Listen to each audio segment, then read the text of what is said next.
Hello. ഇത് നമ്മുടെ dreams മോളാണ് കേട്ടോ. ഞാൻ നേരത്തെയും ഈ ഡ്രീംസ് മോൾ കാണിച്ചിട്ടുണ്ടല്ലോ. എന്തിനാണെന്നറിയോ? നമ്മുടെ ആശീർവാദ സിനിമാസിൻ്റെ ഇനാഗുറേഷൻ്റെ ഭാഗമായിട്ട് ഞങ്ങൾ മൂവി കാണാൻ പോയപ്പം ഡ്രീംസ് മോളിലാണ് കേട്ടോ ഈ ആശീർവാദ സിനിമാസ് ഉള്ളത്. അപ്പോൾ അതെ, ഇപ്പം വേറെ കിടിലായിട്ടുമായിട്ടാണ് വന്നിരിക്കുന്നത്. ലുലുവിൻ്റെ ഒരു ഹൈപ്പർ മാർക്കറ്റ് ഈ ഒരു ഡ്രീംസ് മോളിൽ വന്നിട്ടുണ്ട് കേട്ടോ. അപ്പോൾ അതിൻ്റെ കുറച്ച് വിശേഷങ്ങൾ പങ്കുവെക്കാമെന്ന് വിചാരിച്ചിട്ടാണ് ഞങ്ങളിവിടെ വന്നത്. അപ്പോൾ അതെന്ന് കണ്ട, ഇത് കയറി ചെല്ലുമ്പോൾ തന്നെ അതെ ഭയങ്കര ഒരു അട്രാക്ഷനാണ് കേട്ടോ. ക്രിസ്മസിൻ്റെ ഡെക്കറേഷനൊക്കെ, ക്രിസ്മസ് ട്രീയും സ്നോമാനും ഒന്നും പറയണ്ട. പിള്ളേർ മൊത്തം ഇതിൻ്റെ ഫ്രണ്ടിലുണ്ട്. നമ്മൾ ആരും ഒട്ടും മോശമൊന്നും അല്ല കേട്ടോ. ഇത്രയും ലൈറ്റും ഡെക്കറേഷനും ഒക്കെ കണ്ട് ആരാ പോകാതിരിക്കുന്നത്. അപ്പോൾ അത് പോട്ടെ. വേറൊരു സംഗതി എന്ന് വെച്ച് കഴിഞ്ഞാൽ, ഈ ലുലുവിൻ്റെ ഹൈപ്പർ മാർക്കറ്റും ഞങ്ങളും തമ്മിൽ ഭയങ്കര ഒരു റിലേഷൻഷിപ്പ് ഉണ്ട് കേട്ടോ. അപ്പോൾ സംഗതി എന്താണെന്നൊക്കെ ഉള്ളത് ഞാൻ വഴിയെ പറഞ്ഞു തരാം. അപ്പോൾ അത് ഇതാണ് കേട്ടോ എൻട്രൻസ്. അപ്പോൾ അവിടെ ചെല്ലുമ്പോഴത്തേനും എന്നെ മോണിറ്ററിൽ നല്ല ഫ്രൂട്ട്സും അടിപൊളി സംഗതികളൊക്കെ ഡിസ്പ്ലേ ചെയ്യുന്നുണ്ട്. അപ്പോൾ അതൊക്കെ കുറേ നേരം നോക്കി നിന്നിട്ടുണ്ടല്ലോ, അതോട്ട് കയറി പോവുകയാണ്. അപ്പോൾ എന്തൊക്കെയാണ് അകത്തെ വിശേഷങ്ങൾ എന്ന് അറിയണ്ടേ? എന്തായാലും കുറേ ഷോപ്പിങ്ങിനുള്ള സാധനങ്ങളായിരിക്കുന്നു, നമുക്ക് നേരത്തെ തന്നെ ഒരു ഐഡിയ ഉണ്ട്. അപ്പോൾ നമ്മൾ അതൊക്കെ മനസ്സിൽ കരുതിയിട്ടാണ് കേട്ടോ പോകുന്നത്. അപ്പോൾ ആദ്യമേ തന്നെ ഞങ്ങളുടെ പ്ലാൻ എന്ന് വെച്ച് കഴിഞ്ഞാൽ ശിവയുടെ ടോയ് സെക്ഷൻ ഒന്നും ആദ്യമേ വരല്ലേ എന്ന് വിചാരിച്ചിട്ടാണ് ഞങ്ങൾ പോകുന്നത്. അപ്പോൾ ആദ്യം കുറേ സോപ്പിൻ്റെ കളക്ഷനും അങ്ങനത്തെ ഉള്ള കുറേ സംഗതികളൊക്കെ. എനിക്ക് പെട്ടെന്ന് പണ്ടത്തെ നമ്മുടെ ഗൾഫിൽ ആൾക്കാർ വരുമ്പോഴത്തേനും കൊണ്ടുവരുന്ന ഡവിൻ്റെ ഒക്കെ സോപ്പുണ്ടല്ലോ, അപ്പോൾ അതൊക്കെ എനിക്ക് ഓർമ്മ വന്നത് കേട്ടോ. ഗൾഫിൽ നിന്ന് വരുന്നവരെല്ലാം സ്ഥിരം കൊണ്ടുവരുന്ന കുറേ പിസ്ത, പിന്നെ ബദാം, അങ്ങനത്തെ ഉള്ള ഐറ്റംസ് ഒക്കെയാണ് കേട്ടോ. പിന്നെ ഈത്തപ്പഴത്തിൻ്റെ തന്നെ കുറേ വെറൈറ്റി ഉണ്ട്. പിന്നെ പറയാമല്ലോ, നമ്മൾ വിചാരിക്കും ഇവിടെ വരുമ്പോഴത്തേനും ഭയങ്കര റേറ്റ് കൂടുതലാണെന്ന്. എനിക്കറിയത്തില്ല, തുടക്കം ആയതുകൊണ്ടാണെന്ന്. എനിക്ക് ഭയങ്കര എക്സ്പീരിയൻസ് ഒന്നും ഇല്ലല്ലോ. അപ്പോൾ ഇത് നോക്കിയപ്പോഴത്തേനൊന്നും വലിയ റേറ്റൊന്നും ഇല്ലടേ. ഞാൻ കൂടുതലും നോക്കിയത് ഇങ്ങനെ ഫുഡ്, അങ്ങനെ നമുക്ക് കഴിക്കാൻ പറ്റുന്ന കുറേ ഐറ്റംസ്, കുറേ അട്രാക്ഷൻ, കണ്ണിന് നമുക്ക് പെട്ടെന്ന് അട്രാക്ട് ചെയ്യുന്ന സാധനങ്ങളൊക്കെ ഉണ്ടല്ലോ, അതൊക്കെ ഞാൻ ഓടിപ്പോയി നോക്കിയത്. അപ്പോൾ നോക്കിയപ്പോഴൊന്നും വലിയ റേറ്റ് വ്യത്യാസമൊന്നുമില്ല. നമ്മളിവിടെ തന്നെ ഡേറ്റ്സ് ഒക്കെ മേടിക്കാൻ പോയി കഴിഞ്ഞാലും ഒക്കെ ഉള്ള ഏകദേശ റേറ്റൊക്കെ അവിടെയും ഉള്ളു കേട്ടോ. അങ്ങനെ അതേ നോക്കി വന്നപ്പോഴത്തേനും അവിടെ ഇവിടെയൊക്കെ ആയിട്ട് വീണ്ടും ഡെക്കറേഷൻ ഉണ്ട്. പിന്നെ കണ്ടത് ആ തക്കാളി, ഇപ്പോൾ വരുന്ന തക്കാളി ശ്രദ്ധിച്ചിട്ടുണ്ടോ? ഭയങ്കര ഹൈബ്രിഡ് ആയിട്ടുള്ള തക്കാളിയാണ്, ഭയങ്കര വലിപ്പം കൂടുതലാണ് കേട്ടോ. പിന്നെ അത് കഴിഞ്ഞിട്ട് ഇതേ ക്യാപ്സിക്കം, ഇത് ഞങ്ങൾ അങ്ങനെ മേടിക്കാറൊന്നുമില്ല, പക്ഷേ ഇത് കണ്ടപ്പോൾ നല്ല രസം തോന്നി കേട്ടോ. റെഡും ഗ്രീനും യെല്ലോയും കൂടെയൊക്കെ വെച്ചിട്ട് എനിക്കിത് അടുക്കി വെച്ചിട്ട് ഇങ്ങനെ കളിക്കണമെന്നൊക്കെ ഉണ്ടായിരുന്നു. പക്ഷേ അവിടുത്തെ തിരക്ക് കാരണം അതൊന്നും പറ്റത്തില്ലായിരുന്നു കേട്ടോ. നമുക്ക് ഈ കളർഫുൾ ആയിട്ടുള്ള ഐറ്റംസ് കാണുമ്പം നമ്മുടെ മനസ്സ് എപ്പോഴും ഒരു കുട്ടിത്തം ഉള്ളതാണല്ലോ. പിന്നെ അതേ കാന്താരി മുളക്, ഉണ്ടമുളക്, ഇത് മണമുള്ള മുളകാണോ എന്നൊന്നും എനിക്ക് അറിയാൻ പറ്റിയില്ല കേട്ടോ. മണത്ത് നോക്കാൻ പറ്റുന്നില്ലായിരുന്നു, മൂക്കൊക്കെ അടഞ്ഞിരിക്കുക പനിയായിട്ടേ. പിന്നെ അതേ നോക്കിയപ്പോൾ എനിക്ക് ഭയങ്കര കൗതുകം തോന്നി. നമ്മുടെ സംഗതി എന്ന് വെച്ച് കഴിഞ്ഞാൽ ചക്കക്കുരുവാണ് കേട്ടോ. അവ കിലോ 99. പിന്നെ അതേ നമ്മൾ എടുക്കാതെ കളയുന്ന പിഞ്ച് ചക്കയുണ്ടല്ലോ, അതെനിക്ക് തോന്നുന്നു മറ്റേ തോരൻ വെക്കാം, ഇടിച്ചക്ക തോരനൊക്കെ വെക്കാനുള്ള ഐറ്റംസ് ഒക്കെയാണെന്ന് തോന്നുന്നു. അപ്പോൾ അതിനൊക്കെ ഇവിടെ ഭയങ്കര ഡിമാൻഡാണ് കേട്ടോ. പിന്നെ അതേ നോക്കിയപ്പോഴത്തേന് കുറേ ലീഫി വെജിറ്റബിൾസ് ഒക്കെയാണ്. പിന്നെ തൻ്റെ ശിവ ഒരു ട്രോളിയൊക്കെ ഉരുട്ടിക്കൊണ്ട് വരുന്നുണ്ട്. എന്തിനാണെന്നറിയാൻ വയ്യ. ഞങ്ങളെന്തായാലും വലുതായിട്ടൊന്നും എടുത്തിട്ടില്ല. വാഴക്കൂമ്പൊക്കെ വലിയ ഗമയിലായിരിക്കുന്നത്. നമ്മളിവിടെ തൂത്തടിച്ച് കളയുന്ന സാധനങ്ങളാണ് വാഴക്കൂമ്പൊക്കെ. ചുമ്മാതാണ് കേട്ടോ. നമ്മൾ തോരനൊക്കെ വെക്കും. അത്യാവശ്യം വെജിറ്റബിൾസൊക്കെ നമ്മൾ വീട്ടിൽ നിന്നുള്ളത് തന്നെ വെച്ചിട്ട് കുക്ക് ചെയ്യുന്ന ആൾക്കാരാണ്. ശിവയും മുകേഷ് ചേട്ടനും എന്തൊക്കെയോ തപ്പിപ്പറക്കി എടുക്കുകയാണ് കേട്ടോ. മുകേഷ് ചേട്ടൻ ഇങ്ങനെ വെജിറ്റബിൾസൊക്കെ വാങ്ങിക്കാൻ ഭയങ്കര ഇഷ്ടമാണ്, ഫ്രൂട്ട്സോ വെജിറ്റബിൾസോ ഒക്കെ. നമ്മുടെ കണ്ണെപ്പോഴും ബേക്കറി ഐറ്റംസിലേക്കല്ലേ പോത്തോളൂ.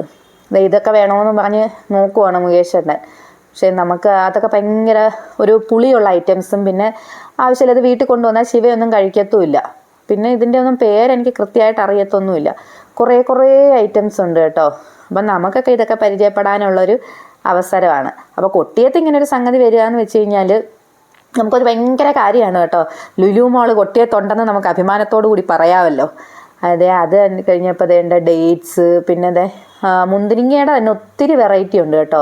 നല്ല കറുത്ത മുന്തിരിങ്ങ, അല്ലാതെ ഒരു സ്ലൈറ്റ് റെഡ് കളർ, അതെ മാങ്ങയാണ് കേട്ടോ. സിന്ദൂര മാംഗോ ഒരു 169 രൂപയാണ് കേട്ടോ. പിന്നെ ഈ ഡ്രാഗൺ ഫ്രൂട്ടൊന്നും ഞങ്ങൾ വാങ്ങിയില്ല. അത് പ്രത്യേകിച്ച് ഒരു ടേസ്റ്റ് ഒന്നും ഇല്ലല്ലോ. പിന്നെ ശിവയും ഒന്നും അത് കഴിക്കത്തില്ല. ശിവയ്ക്ക് ഒരുവിധപ്പെട്ട ഫ്രൂട്ട്സ് ഒന്നും ഇഷ്ടപ്പെടത്തില്ല. അവനത് ഇഷ്ടപ്പെട്ട ഒരു ഏരിയയാണിതാ ഈ മീറ്റൊക്കെ വിൽക്കുന്ന സ്ഥലം കേട്ടോ. എന്താണെന്ന് ചോദിച്ചു കഴിഞ്ഞാൽ, ശിവയ്ക്ക് ഇതിൻ്റെയൊക്കെ ഓരോ പാർട്സൊക്കെ പഠിക്കാൻ ഭയങ്കര ഇഷ്ടമാണ് കേട്ടോ. ബ്രെയിൻ ഏതാ അമ്മേ, ഇൻറ്റസ്റ്റൈൻ ഏതാ അമ്മേ എന്നൊക്കെ ചോദിച്ച് ശിവ ഇങ്ങനെ നിൽക്കുകയാണ് കേട്ടോ. അപ്പോൾ അതെ ഞങ്ങളിങ്ങനെ ഓരോന്നൊക്കെ കാണിച്ചു കൊടുത്ത്, മറ്റേ മട്ടൻ്റെ ഒക്കെ ഉണ്ടല്ലോ, അപ്പോൾ അതിൻ്റെയൊക്കെ കുടൽ ക്ലീൻ ചെയ്ത് വെച്ചിട്ടുണ്ടായിരുന്നു. അപ്പോൾ അതൊക്കെ കാണിച്ചൊക്കെ കൊടുത്ത്, ബ്രെയിൻ ഏതാ, ഇതെങ്ങനെയാണോ ബ്രെയിൻ ഇരിക്കുന്നതെന്നൊക്കെയാണ് ശിവയുടെ സംശയങ്ങൾ. അങ്ങനെ അതെ അതൊക്കെ കഴിഞ്ഞിട്ട് ഫിഷിൻ്റെ ഏരിയയിൽ എത്തിയിട്ടുണ്ട് കേട്ടോ. മീനും നല്ല ഒരുവിധപ്പെട്ട മീനുകളെല്ലാം തന്നെ ഇവിടെ അവൈലബിൾ ആയിട്ടുണ്ട്. പിന്നെ ഞണ്ട് ഒന്നും പറയണ്ട, കണ്ണിൽ കണ്ട മീനെല്ലാം ഇവിടെ ഉണ്ട്. പിന്നെ റേറ്റ് എനിക്ക് തോന്നി മീനിനൊക്കെ ഒരു ഇച്ചിരി റേറ്റ് കൂടുതലാണെന്നാണ് എനിക്ക് തോന്നിയത്. പിന്നെ ഇത്രയും വലിയ മീനുകളാണ് അവിടെ ഇരിക്കുന്നത്. നമ്മൾ മേടിക്കുന്നത് വലിയ വിലയൊന്നുമില്ലാതെ സാധാ ചാളയോ മത്തിയോ ഒക്കെ അല്ലേ നമ്മൾ മേടിക്കുന്നുണ്ട്. ഇത്രയും വലിയ മീനൊക്കെ ഇരിക്കുമ്പോഴത്തേനും നമുക്ക് റേറ്റ് കൂടുതലായിട്ട് തോന്നും. പിന്നെ അതെ അലങ്കാര മത്സ്യങ്ങളൊക്കെ ഉണ്ട് കേട്ടോ. ഇത് ഭയങ്കര ഒരു അട്രാക്ഷനാണ്. ഈ ഫുഡ് ഐറ്റംസിൻ്റെ ഒക്കെ ഇടയ്ക്ക് ഇതിരിക്കുമ്പോൾ ഉണ്ടല്ലോ, നമ്മൾ പെട്ടെന്ന് എല്ലാവരും ഒന്ന് നോക്കിപ്പോവും. പിന്നെ ആ ഫ്രൂട്ട്സ്, ഇതിൻ്റെയൊക്കെ പുറം കണ്ടോ, ഭയങ്കര തിളക്കമാണ് കേട്ടോ. ഗ്രീൻ ആപ്പിൾ, ഞാൻ ഈ ഏറ്റവും വെറുത്ത് പോയൊരു സാധനമാണ് കേട്ടോ ഈ ഗ്രീൻ ആപ്പിൾ. അപ്പോൾ അതേണ്ട ഇതിൻ്റെ പുറത്തുണ്ടോ മെഴുക് തേച്ച് വെച്ചിരിക്കുകയാണെന്നാണ് തോന്നുന്നത്. നല്ല തിളക്കമുണ്ട്. ശിവയും മുകേഷ് എന്നോട് എന്തൊക്കെയോ വാങ്ങിച്ചു വെച്ചിട്ട് ഒരു സെറ്റ് സാധനം വണ്ടിയെ വെച്ചിട്ട് വരാമെന്നും പറഞ്ഞ് പോവുക. ശിവയാണെങ്കിൽ അവന് സ്പ്രിങ്കിൾസ് വേണമെന്നും പറഞ്ഞ് വാങ്ങിച്ചിട്ട് അത് അച്ചായിയുടെ കയ്യിലോട്ട് കൊടുക്കത്തുമില്ല. അവന് അച്ചായി എന്നെ അവനെ വിളിച്ചുകൊണ്ട് പോവുകയാണ് അത് വണ്ടി വെച്ചിട്ട് വരാനായിട്ട്. ഞാൻ അപ്പോഴത്തേനും അവിടെയൊക്കെ ഒന്ന് വെറുതെ ഒന്ന് കറങ്ങി കാണുമായിരുന്നു കേട്ടോ. അവർ രണ്ടുപേരും വരുന്നത് വരെ എനിക്കൊരു ഇച്ചിരി ഗ്യാപ്പ് കിട്ടിയിട്ടുണ്ട്. അവർ പെട്ടെന്ന് ഓടി വന്നു കേട്ടോ. ശിവയ്ക്ക് ഇനി അടുത്ത സാധനങ്ങൾ വാങ്ങണമല്ലോ എന്നും പറഞ്ഞ് അവൻ ഓടിങ്ങി പോരുന്നു. ഷോപ്പ് സ്റ്റാർട്ട് ചെയ്തതല്ലേ ഉള്ളൂ, അപ്പോൾ കാണാനും സാധനം മേടിക്കാനും ഒക്കെ ആയിട്ട് ഒരുപാട് ആളുണ്ട് കേട്ടോ. നമുക്ക് ശരിക്കും സാധനങ്ങളൊന്നും നോക്കിയെടുക്കാൻ പോലും പറ്റുന്നില്ല. കുഴപ്പമില്ല, സംഗതി ഇവിടെ തന്നെ ഉണ്ടല്ലോ, നമ്മളിവിടെ അടുത്തുള്ള ആൾക്കാരൊക്കെ ആണല്ലോ. അപ്പോൾ ഇതൊക്കെ ദൂരത്തു നിന്നൊക്കെ വന്ന് കാണാൻ വന്നവരൊക്കെ എനിക്കൊന്ന് സമാധാനിച്ചുകൊണ്ട് ഞങ്ങൾ അടുത്ത സെക്ഷനിലോട്ട് പോവാണ് കേട്ടോ. അപ്പോൾ അതേ എസ്കലേറ്ററിൽ ശിവ ആദ്യമായിട്ട് കയറുവാണ് കേട്ടോ. അവന് ചെറിയൊരു പേടിയുണ്ട്. അമ്മയും കൂടെ വാന്നൊക്കെ പറയുന്നുണ്ട്. അങ്ങനെ അച്ചായി അവനെ തപ്പി പിടിച്ചുകൊണ്ട് മുകളിലോട്ട് കയറ്റിക്കൊണ്ട് പോവാണ്. അങ്ങനെ അച്ഛനെയും അമ്മയും കൊണ്ടുവന്നിട്ടില്ല ഞങ്ങൾ. ഇത്രയും തിരക്കായതുകൊണ്ട് നമുക്ക് കാർ എടുത്തിട്ട് വരാനൊന്നും പറ്റുന്നില്ലായിരുന്നു. റോഡ് ഫുള്ള് ബ്ലോക്കാണ്. അപ്പോൾ അതെ ഇനി നമുക്ക് നടന്നായാലും വരാൻ പറ്റുന്ന ദൂരമേ ഉള്ളൂ. അപ്പോൾ ഇനി അച്ഛനും അമ്മയായിട്ട് ഒരു തവണ കൂടെ വരണമെന്നും ഉള്ള പ്ലാനിലാണ് ഞങ്ങൾ. ആദ്യമേ ചെന്ന് കണ്ണിപ്പെട്ടത് കണ്ടോ, കിറ്റ്കാറ്റ്, വൈൻ, ജ്യൂസ്, ഇതിൻ്റെയൊക്കെ സെക്ഷൻ. എന്താണെന്ന് അറിഞ്ഞുകൂടാ, ഞങ്ങൾ എവിടെ പോയി കഴിഞ്ഞാലും ഫുഡിൻ്റെ സെക്ഷനിലോട്ടായിരിക്കും ആദ്യം കയറി ചെല്ലുന്നത്. നമ്മുടെ തെറ്റല്ല, അവിടെ കയറി ചെല്ലുമ്പോഴേ ഇത് തന്നെയായിരിക്കും കാണുന്നത്. ഇത് കുറേ ജ്യൂസ് ഐറ്റംസ് ഒക്കെയാണ് വെച്ചിരിക്കുന്നത് കേട്ടോ. അപ്പോൾ ഏതെടുക്കണമെന്ന് നമുക്കൊരു കൺഫ്യൂഷനാണ്. അപ്പോൾ അത്യാവശ്യം നേരത്തെ കുറച്ച് സാധനങ്ങൾ വാങ്ങിയതുകൊണ്ടേ ഈ ഏരിയയിൽ നിന്ന് നമുക്ക് വാങ്ങാൻ പറ്റില്ല. പക്ഷെ ഇവിടെയാണ് കുറേ ഓഫർ ഉണ്ടായിരുന്നത് കേട്ടോ. അങ്ങനെ ശിവ ചെന്ന് നോക്കുന്നതും എല്ലാം ഇങ്ങനത്തുള്ള ഫുഡ് ഐറ്റംസിലോട്ടായിരിക്കും. അടുത്ത കേക്കിലോട്ടാണ് കേട്ടോ. ഇത് കേക്കും അങ്ങനത്തുള്ള കുറേ സാധനങ്ങളാണ്. മുകേഷ് ചേട്ടൻ എന്തൊക്കെയോ എടുത്ത് നോക്കുന്നു. ഇതൊന്നും വാങ്ങാനൊന്നും അല്ല കേട്ടോ. ഞങ്ങൾ കുറച്ച് സാധനം വാങ്ങിയതുകൊണ്ട് ഇനിയൊന്നും വാങ്ങുന്നില്ല എന്നുള്ളൊരു തീരുമാനത്തിൽ എത്തിയിട്ടാണ് മേളിലോട്ട് കയറി വന്നത്. എല്ലാം വെറുതെ നോക്കിയിട്ട് അങ്ങ് വെച്ച് കേട്ടോ. ഇവിടെയും ഉണ്ട് ചെറിയൊരു ക്രിസ്മസിൻ്റെ ഡെക്കറേഷനൊക്കെ. പക്ഷേ കൊള്ളാം, നല്ലൊരു ഭംഗിയായിട്ടുണ്ട്. അപ്പോൾ അത് അടുത്തൊരു സെക്ഷൻ എന്ന് വെച്ച് കഴിഞ്ഞാൽ ഇനിയിപ്പോൾ നമുക്ക് കുറേ ഇലക്ട്രോണിക് സാധനങ്ങളുടെയൊക്കെ, ഇവിടെ മൊബൈലാണ് കേട്ടോ, മൊബൈലിൻ്റെ സെക്ഷനാണ്. അപ്പോൾ നമുക്ക് അത്യാവശ്യം ഇപ്പം മൊബൈലൊന്നും വാങ്ങുന്നില്ലാത്തതുകൊണ്ട് നമ്മൾ അവിടെ അധികം നോക്കിയില്ല. പിന്നീട് നമ്മുടെ വീട്ടിൽ ഉപയോഗിക്കുന്ന കുറേ ഇലക്ട്രോണിക് സാധനങ്ങളൊക്കെയാണ് കേട്ടോ. അപ്പോൾ എനിക്കതിലൊന്നും വലിയ പിടിയില്ല. അപ്പോൾ അച്ചായി നടന്നിട്ട് അതൊക്കെ എന്തൊക്കെയാണെന്ന് നോക്കുന്നുണ്ട്. അപ്പോൾ ശിവയും എന്തൊക്കെയോ എക്സ്പ്ലെയിൻ ചെയ്ത് തരുവാണ് എനിക്ക് കേട്ടോ. മുകേഷ് ചേട്ടൻ ഓരോന്ന് പറഞ്ഞു തരുന്നത് പോലെ തന്നെ ശിവയും അത് കേട്ടിട്ട് എനിക്ക് പറഞ്ഞു തരുവാണ്, ഇത് അങ്ങനെയാണ് ഇങ്ങനെയാണെന്നൊക്കെ ഉള്ളത്. ഇതെനിക്കറിയാം ഈ പറയുന്നതൊക്കെ സത്യമാണോ എന്നൊന്ന്. എന്തായാലും ഇത് കാണാൻ നല്ലൊരു ഭംഗിയുണ്ടല്ലോ. ഇതിൻ്റെ കൂടുതൽ സംഗതികളൊന്നും അറിയത്തില്ലെങ്കിലും അത്യാവശ്യം ഒരു വീടൊക്കെ പുതിയത് വെച്ച് മാറുന്നവർക്കൊക്കെ വേണ്ടുന്ന എല്ലാ ഐറ്റംസും ഉണ്ട് കേട്ടോ. വാഷിംഗ് മെഷീൻ ഉണ്ട്, ഫ്രിഡ്ജുണ്ട്. ഫ്രിഡ്ജൊക്കെ തന്നെ എന്തോ വലിപ്പമുള്ള ഫ്രിഡ്ജാണെന്നറിയാവോ. അപ്പം ഞാൻ എന്തായാലും നമ്മളതൊന്നും വാങ്ങാൻ പോകുന്നില്ല. നമ്മളതൊക്കെ ഒന്ന് വെറുതെ എടുത്ത് നോക്കുവാണ് കേട്ടോ. അപ്പം മുകേഷ് ചേട്ടാ അതിൻ്റെ അകത്ത് ഇതെന്താണ് ഈ ഫ്രിഡ്ജിൻ്റെ അകത്ത് ഇത്രയും വലിയ സംഗതി എന്നൊക്കെ ഞങ്ങളൊന്ന് തുറന്ന് നോക്കുവാണ്. ഇങ്ങനെ വലിയ സംഭവങ്ങളൊന്നുമില്ല. നമുക്ക് സാധാരണ വെക്കുന്ന കണക്ക് തന്നെ ഡ്രിങ്ക്സ് വെക്കാനും വെജിറ്റബിൾസ് വെക്കാനും ഒക്കെ അങ്ങനെ സെപ്പറേറ്റ് ഓരോ സെക്ഷൻ ഉണ്ടെന്നൊക്കെ ഉള്ളു. അടുത്തത് താണ്ട് മിക്സിയുടെ സെക്ഷനാണ് കേട്ടോ. ഇതൊക്കെ ഭയങ്കര കളർഫുള്ളാണ്. ഇതുവഴി വെറുതെ നടന്നു പോകുന്നവർ വരെ ഈ ഒരു കളർ കണ്ടിട്ടുണ്ടല്ലോ എന്താണെന്ന് നോക്കാമെന്ന് വിചാരിച്ച് എത്തി നോക്കുന്നവർ. ആവശ്യം ഉണ്ടായിട്ടൊന്നുമില്ല, ഞങ്ങളും അതുപോലെ തന്നെ അതിൻ്റെ കളറൊക്കെ കണ്ടിട്ടാണ് കേട്ടോ അട്രാക്റ്റഡ് ആയിട്ട് അങ്ങോട്ട് പോയത്. ഇനിയിപ്പോൾ അടുത്ത നമ്മൾ പോകുന്നതെന്ന് വെച്ച് കഴിഞ്ഞാൽ ശിവയുടെ സ്വന്തം സെക്ഷനാണ്. ഇതേണ്ട സ്പൈഡർമാനും സൂപ്പർമാനും അങ്ങനെ ഏതൊക്കെയോ ക്യാപ്റ്റൻ അമേരിക്കയോ ഇതൊക്കെ ആണ് സംഭവങ്ങളാണ് ഇരിക്കുന്നത്. പക്ഷെ ഇതിൻ്റെയൊക്കെ വില നമുക്ക് ഒരു വിധത്തിൽ അടുക്കാൻ വയ്യ കേട്ടോ. ചെറിയൊരു പീസിന് തന്നെ 800-1000 രൂപയൊക്കെയാണ് അതിൻ്റെ പ്രൈസ് എഴുതിയിരിക്കുന്നത്.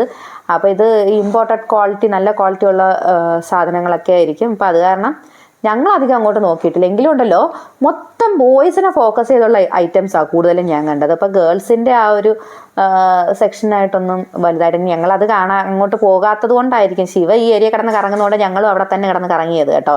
പിന്നെ ശിവയ്ക്കൊരു പ്രത്യേകത എന്ന് വെച്ച് കഴിഞ്ഞാൽ ചെല്ലുന്ന ഉടനെ അങ്ങനെ റേറ്റ് കൂടിയ സാധനം വേണമെന്നൊന്നുമില്ല. അവൻ ഏതെങ്കിലും ഒരു ചെറിയ റേറ്റിൻ്റെ ഒരു ഐറ്റം എടുത്ത് കൊടുത്താൽ മതി, അവൻ സാറ്റിസ്ഫൈഡ് ആയിക്കോളും. എന്താ ഈ ബോട്ടിലൊക്കെ ഉണ്ടല്ലോ, ഞാനൊരു ബോട്ടിൽ മേടിക്കാമെന്ന് വിചാരിച്ച് നോക്കിയിട്ടുണ്ട് കേട്ടോ. പക്ഷെ അത് ഭയങ്കര റേറ്റുള്ള ബോട്ടിലാണ് കേട്ടോ. 800 രൂപയ്ക്കാണ് അതിൻ്റെ പ്രൈസ് വെച്ചിരിക്കുന്നത്. ആഹാ, ശിവ ഒപ്പിച്ചിട്ടുണ്ട് കേട്ടോ. ശിവ ഇത് വലിയ റേറ്റൊക്കെ കാണിച്ചപ്പോഴത്തേന് അച്ചായി 100 രൂപയുടെ സംഗതി വാങ്ങിച്ചു കൊടുത്ത് ശിവയെ ഒതുക്കിയിട്ടുണ്ട്. പിന്നെ വേണ്ടത് ഇങ്ങനെയുള്ള കുഞ്ഞു കുഞ്ഞു ഐറ്റംസ് തൊട്ട് കേട്ടോ, ഡോക്ടേഴ്സിനെ പോലെയൊക്കെ ഡോക്ടറുടെ ഒക്കെ കണക്ക് ഡ്രസ്സ് ചെയ്ത കുഞ്ഞ് പാവക്കുട്ടികൾ, ഇതൊക്കെ കാണുമ്പോൾ നല്ല ഭംഗിയുണ്ട്, മേടിക്കണമെന്നൊക്കെ ഉണ്ട്. പക്ഷെ ഭയങ്കര റേറ്റാണ്. ഇത് കണ്ട ഈ ഗ്ലോബൊക്കെ ഇപ്പോൾ എവിടെയെങ്കിലുമൊക്കെ കണ്ടിട്ട് ഒരുപാട് കാലമായി. പിന്നെ ക്ലേ, പിന്നെ പഠിക്കുന്നതിന് വേണ്ടിയിട്ടുള്ള കുറേ ഐറ്റംസ്. ശിവയ്ക്ക് അതിലൊന്നും വലിയ ഇൻട്രസ്റ്റ് ഒന്നും ഇല്ല കേട്ടോ. അതൊക്കെ വേണമെന്ന് അച്ചായി ചോദിക്കുന്നുണ്ട്. പെൻസിലോ മറ്റേ റേസറോ അങ്ങനെ കുഞ്ഞു കുഞ്ഞു സാധനങ്ങളൊക്കെ ഉണ്ടല്ലോ സ്കൂളിൽ കൊണ്ടുവന്ന്, അതൊന്നും ശിവയ്ക്ക് വേണ്ട. ശിവ അടുത്ത എന്ന് നോക്കിയത് ടെഡി ബിയർ ആണ് കേട്ടോ. അതൊന്നും അവന് വേണമെന്നൊന്നും ഇല്ല, വെറുതെ ഒന്ന് തൊട്ട് നോക്കണമെന്നേ ഉള്ളൂ. അവന് വേണ്ടുന്ന സാധനം കിട്ടിക്കഴിഞ്ഞു. മറ്റേ എലിഫൻറ്റിൻ്റെ ബബിൾ അവൻ 100 രൂപയ്ക്ക് അവന് വാങ്ങിച്ചു കൊടുത്തപ്പോഴത്തേനും അവൻ സാറ്റിസ്ഫൈഡ് ആയിട്ടുണ്ട്. പിന്നെ വേണ്ടതാ ബുദ്ധൻ്റെ ചെറിയ ചെറിയ രൂപങ്ങൾ, ആൻറ്റിക് സാധനങ്ങളൊക്കെ കുറേ അങ്ങനെ നമുക്ക് മേടിക്കാനായിട്ട് വെച്ചിട്ടുണ്ട്. അതുപോലെ തന്നെ കുറേ പടങ്ങളൊക്കെ ഉണ്ടല്ലോ, ഗ്ലാസിൻ്റെയൊക്കെ പെയിൻറ്റിങ്ങുകളും അങ്ങനത്തെ കുറേ ഐറ്റംസൊക്കെ നമുക്കവിടെ വാങ്ങാനായിട്ട് കിട്ടും. പിന്നെ എന്തെങ്കിലും വാങ്ങിക്കഴിഞ്ഞാലുള്ള പ്രശ്നം ബില്ലടിച്ച് കിട്ടാനുള്ള ഈ ഒരു കാത്തുനിൽപ്പാണ്. ശിവയ്ക്ക് ആ ഒരു 100 രൂപയുടെ സാധനം ബില്ലടിക്കാൻ വേണ്ടിയിട്ട് അച്ചായി എത്രയോ സമയമായിട്ട് അവിടെ നിൽക്കുകയെന്നറിയാമോ. അപ്പോഴത്തേനും ഞങ്ങൾ പുറത്തെ കാഴ്ചകളൊക്കെ കണ്ട് ഇങ്ങനെ അവിടെ വെയിറ്റ് ചെയ്ത് നിൽക്കുകയായിരുന്നു കേട്ടോ. എന്തായാലും പെട്ടെന്ന് അച്ചായി ബില്ലടിച്ച് എങ്ങനെയും അതിൻ്റെ ഇടയിൽ കൂടെ ഓടി കടന്നെത്തിയിട്ടുണ്ട് കേട്ടോ.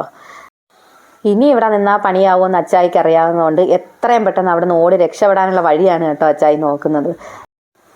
ലുലുവിൻ്റെ അകത്ത് കയറി കഴിഞ്ഞു കഴിഞ്ഞാൽ നമ്മൾ സമയം പോകുന്നത് അറിയത്തേയില്ല. എല്ലാ ഏജ് ഗ്രൂപ്പുകാർക്കും വേണ്ടുന്ന സംഗതികളെല്ലാം അവിടെ ഉണ്ട് കേട്ടോ. അപ്പോൾ വീട്ടിലേക്ക് വേണ്ടുന്ന സാധനങ്ങളാണെങ്കിലും കുട്ടികളുടെ ടോയ്സ് ആണെങ്കിലും പഠിക്കുന്നതിന് വേണ്ടുന്നതാണെങ്കിലും എല്ലാം നല്ല അടിപൊളി സെറ്റപ്പ് സാധനങ്ങളാണ് അവിടെ ഇരിക്കുന്നത്. ഇനിയിപ്പോൾ ഒന്നുകൂടെ ഒന്ന് കറങ്ങിയിട്ട് വന്നാലോ എന്നാണ് ഈ അച്ചായും മോനും ആലോചിക്കുന്നത്. രണ്ടുപേരെയും കൂടെ ഒരു വിധമാണ് ഞാൻ തള്ളി വെളിയിൽ ഇറക്കിയത് കേട്ടോ. എന്നാൽ ഞാൻ ആദ്യം പറഞ്ഞില്ലേ, ഞങ്ങളും ലുലുവും തമ്മിൽ വളരെ ക്ലോസ് ആയിട്ടുള്ളൊരു റിലേഷൻഷിപ്പ് ഉണ്ടെന്ന്. സംഗതി ഇതാണ് കേട്ടോ. അപ്പോൾ ലുലുവിൻ്റെ ഹോസ്റ്റലാണ് എൻ്റെ വീടിൻ്റെ ഫ്രണ്ടിൽ കാണുന്നത്. ഫ്രണ്ടിലെന്ന് വെച്ച് കഴിഞ്ഞാൽ ഞങ്ങളുടെ മതിലിനോട് ചേർന്നാണ് ഈ ഒരു ഹോസ്റ്റൽ ഇരിക്കുന്നത്. ഇവിടുത്തെ സ്റ്റാഫ് എല്ലാം ഇവിടെയാണ് താമസിക്കുന്നത്. ലുലുവിൻ്റെ സ്റ്റാഫ് എല്ലാം ഇവിടെയുണ്ട്. അപ്പോൾ അവരെന്തെങ്കിലും ഒരു സാധനം താഴോട്ട് ഇട്ടാൽ ഒട്ടും വെളിയിൽ പോകാതെ എൻ്റെ മുറ്റത്ത് തന്നെ വീഴും. അപ്പോൾ രാവിലെ അമ്മ തൂക്കുമ്പോഴത്തേനും അവരുടെ കൂടെ വേസ്റ്റ് കൂടാണ് അമ്മ തൂത്തോണ്ട് പോകുന്നത് കേട്ടോ. അപ്പോൾ ഇതാണ് സംഗതി. അപ്പോൾ എല്ലാവർക്കും വീഡിയോ ഇഷ്ടമായെന്ന് കരുതുന്നു. താങ്ക്